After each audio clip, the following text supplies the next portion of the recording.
Frozen item রেখেছেন। হ্যাঁ, এই ফ্রোজেন আইটেমের ভিতরে দেখেন আপনার একটা পোকা, তেলা পোকা মরে ফ্রোজেন হয়ে আছে। জি স্যার। নিয়মিত মোবাইল কোর্ট কার্যক্রমের অংশ হিসেবে জনাব মাসুমা আক্তার কণা মহোদয়ের নেতৃত্বে, বিজ্ঞ নির্বাহী ম্যাজিস্ট্রেট মহোদয়ের নেতৃত্বে আমরা বারকোড সুইটসের একটি কারখানায় আমরা এসেছি। তো আপনার নাম কি? ইমন দাস গুপ্তা। ইমন দাস গুপ্ত।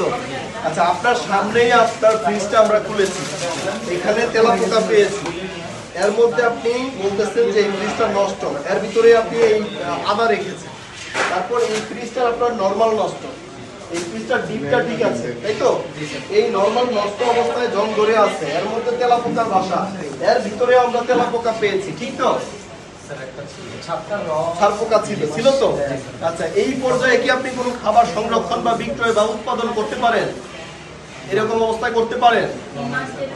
নরমালি করা যাবে না, অ্যাবনরমালিও করা যাবে না। কথা বলছেন? এই যে আপনার যে গামছাটা, এই ধরনের গামছা দিয়ে খাবার প্রসেসিং করতে পারেন? ওই রেগুলার ওয়াশ করলে তো এর নমুনা এরকম হওয়ার কথা না। এটা কি পরিমাণ নোংরা হয়ে আছে? সাদা কিছু একটা ইউজ করেন। ওটা ফ্রোজেন আইটেম রেখেছেন। হ্যাঁ, এই ফ্রোজেন আইটেমের ভিতরে দেখেন আপনার একটা পোকা, তেলা পোকা মরে ফ্রোজেন হয়ে আছে। জি স্যার। এটা ডিপটা ঠিক আছে, আপনি ডিপটা চালাচ্ছেন, নরমালটাকে ওয়াশ করে ভালো করে রাখেন। আপনি এটা দিয়ে রাখছেন, এখান থেকে তেলা পোকা এই যে এখানে আসতেছে, এই তেলা পোকাওয়ালা খাবারই মানুষজনকে খাওয়াচ্ছেন। এই যে চুল টুল পরে রয়েছে এগুলো খাওয়াচ্ছেন, এটা হলো? হ্যাঁ, আপনাদের মতো একটা নাম ডাকা।